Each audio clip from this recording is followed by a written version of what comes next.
2 Korintus 12 ayat 1 sampai 2. Aku harus berbangga walaupun itu tidak menguntungkan. Aku akan meneruskan penglihatan-penglihatan dan penyataan-penyataan dari Tuhan. Aku mengetahui seseorang dalam Kristus yang 14 tahun lalu telah dibawa ke surga tingkat ketiga. Entah di dalam tubuhnya aku tidak tahu, atau di luar tubuh aku juga tidak tahu. Allah yang tahu. Nah, ini berbicara tentang penglihatan daripada Rasul Paulus kepada jemaat di Korintus yang lebih cenderung dalam tanda petik karismatik gitu loh, yang begitu mengagung-agungkan penglihatan-penglihatan gitu lah ya.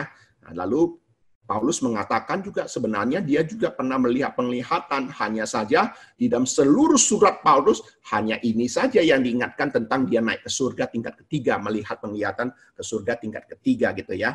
Nah, pertanyaannya adalah orang-orang yang telah diselamatkan langsung bersama Kristus naik ke tingkat ketiga dari surga. Jadi siapa penghuni tingkat pertama dan kedua?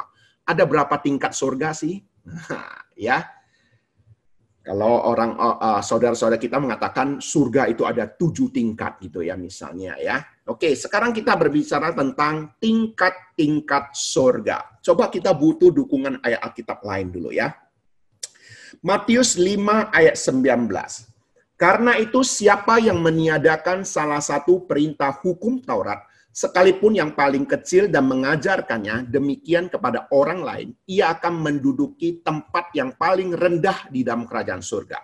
Tetapi siapa yang melakukan dan mengajarkan segala perintah-perintah hukum Taurat, ia menduduki tempat yang tinggi di dalam kerajaan surga.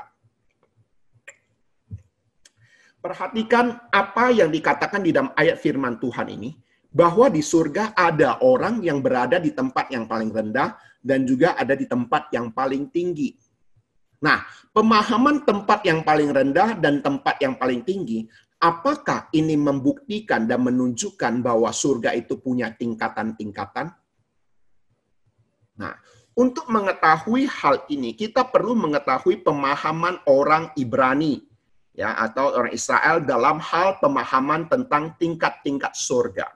Ini saya kutip tafsiran dari Matthew Henry.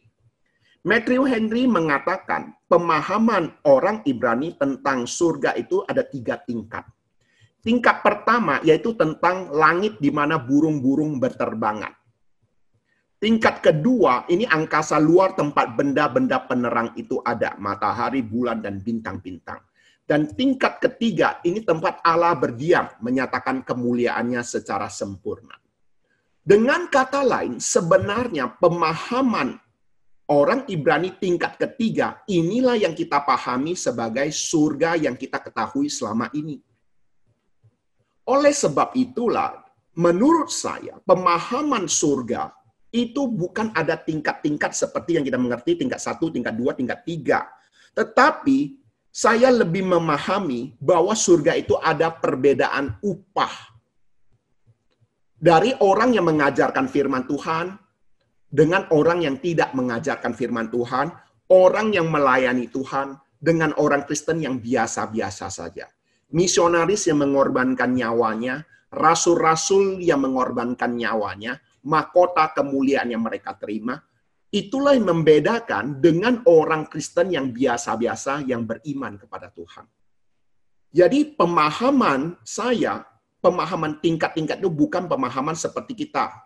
Ruko ada tingkat 1, tingkat 2, tingkat 3. Tidak begitu.